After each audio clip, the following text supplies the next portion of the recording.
Hello. Today I'm gonna tell you what you need to know before going to Tokyo. I have made it to Tokyo.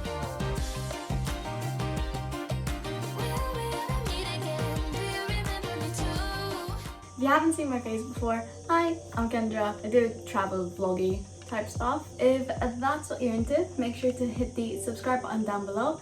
Hit that like button because I already know you're gonna like this. And let's get right into it.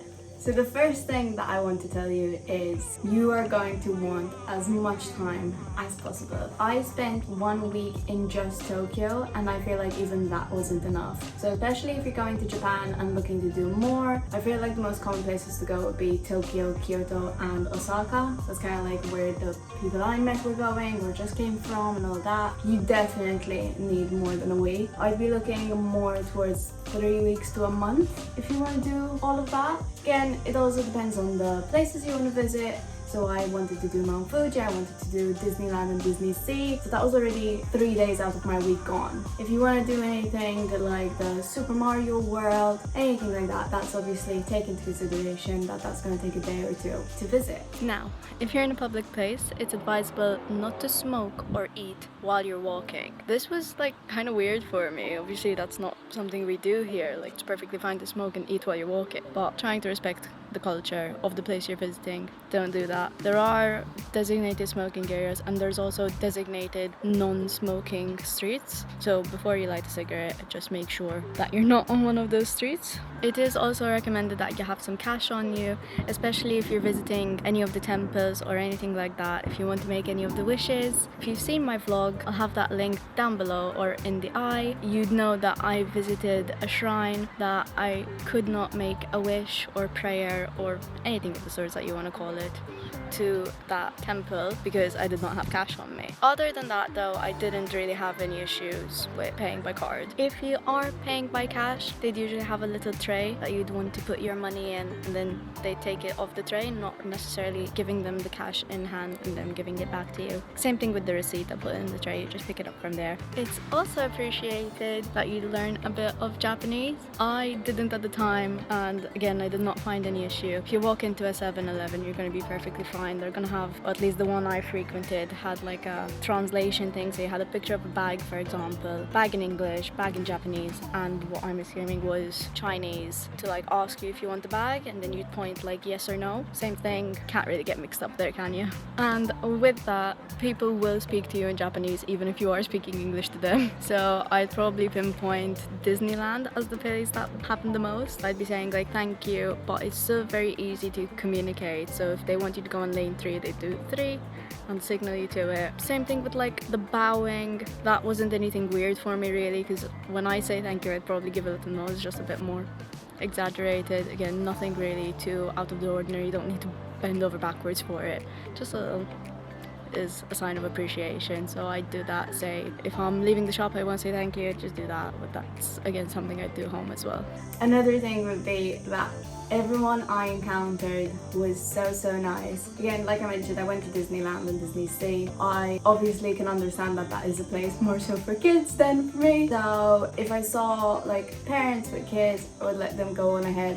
I was perfectly fine with waiting. Specifically, a parent and a kid go through and they thanked me 3-4 times just for letting the kid go through. Again, it's just that little bit of niceness goes a long way. So I'm actually going to feed my friend's cats right now, and I've gotten so used to just driving, obviously when I'm at home. So the thought of public transport abroad quite scares me now, but that's not something you have to worry about in Japan. All the trains are so easy to navigate. Google Maps is your absolute best friend. All the signs are in English as well, so you don't even have to worry about that, and it's great. Very punctual as well. When it comes to train stations specifically, I would say follow Google Maps to a T. There are so many exits and entrances to the same station that Google Maps will try and direct you to the closest one to where you need to go after the train station. So yeah, if you don't want to get lost in Tokyo Station or Shinjuku like I did, maybe follow Google Maps as opposed to just being oh yeah, no, I know where I'm going.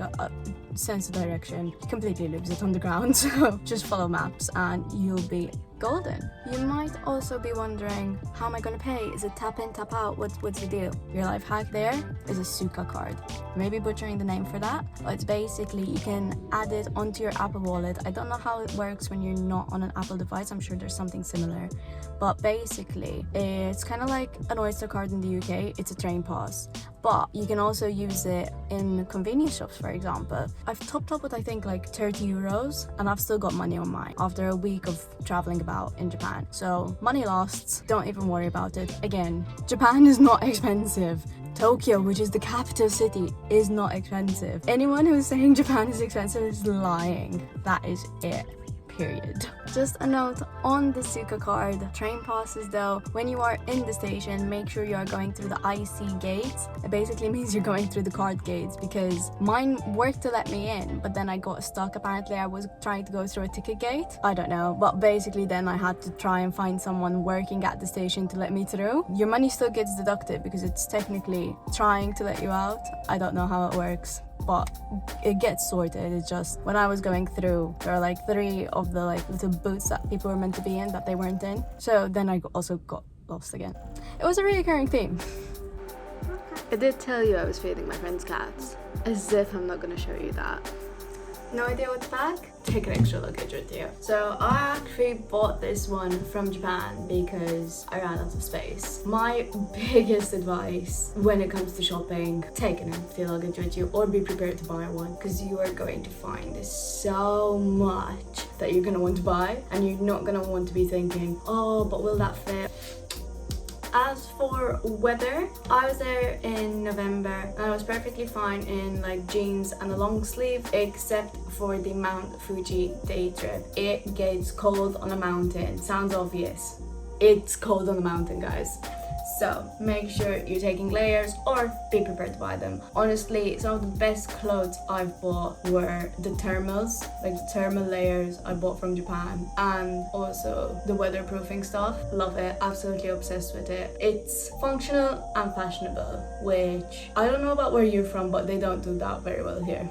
And just to touch on tattoos, I was basically, again, it was November, I was basically covered the whole time. I did not go to any onsens or anything like that. Might be butchering the word. Nowhere did I have any issues. I didn't have issues at Disneyland. None of my tattoos are offensive, bearing that in mind, but didn't have any issues there. I just made sure to keep mine covered up out of respect, and although I do not believe that I could be seen as a threat, I did not want to be seen as a threat. As for things I've missed, I definitely want to go to Super Mario World next time around. I have also gotten quite a bit more into anime than I was when I first visited, so definitely want to go back and dive more into that world while I'm there. I also am quite keen on visiting the Nara Deer Park. I know it might be a tourist trap, but I just really want to go. And then there's also the like tropical islandy side that I've not visited at all, and depending on when I end up going, cherry blossom season. Now, as for my recommendations from when I was there, I stayed in a hostel. I was just coming off of Australia. I was in that hostel vibe, just rolled with it. It was, I believe, about 400 euros for a week, and I played in Unplan in Shinjuku. Would recommend. I did have a funny little story. Someone came in and put speakers in the room and just started yapping in the middle of the night. I'll add a clip of But yeah, but that is just that it was the only thing that I could complain about, and that's not even the hostel's fault necessarily. I also did the walking tour with the hostel, which was great. 100% would recommend. You get to meet people as well. For me, it happened to be on my second night there, so it was perfect. We ended up hitting the clubs after, and on that, I would definitely recommend the club War. Best time. And again, I'm not much of a clubbing person, so for me to enjoy that, that's saying a lot. If you are a female, I do have a positive for you. You will be paying less to get into clubs, which is great. If you're a guy, sorry. This is kind of what the pricing was looking like when I was there. I would 10 out of 10 recommend a Mount Fuji day trip. Specifically, the one I did was great. I booked through Get Your Guide. I'll leave the specific link down in the description below, as well as the Tokyo vlog in case you want to see what kind of views you'll be looking at. As for 7-Eleven recommendations, we all know we're going there for the food. I would recommend the rice salt balls. Oh my god, I wish I could have them in here, like you have no idea how much I miss them. Would not recommend jasmine tea or barley tea. Personally, not for me, but I also have the taste buds of a 6-year-old. Maybe don't take my recommendation on that. I did do a little 7-Eleven taste test in that vlog, so make sure you're checking that out. And that is all from me. I hope you did find this insightful and helpful. If there's any tips you have from when you were in Japan or anything you noticed, please make sure to leave them down in the comments below. If you have any questions, drop them down there. It's a community, let's help each other out. I'll make sure to answer. Anyone else can chime in. Don't forget to like and subscribe, and I'll see you in the next one. Bye! So you can take what you want, go break my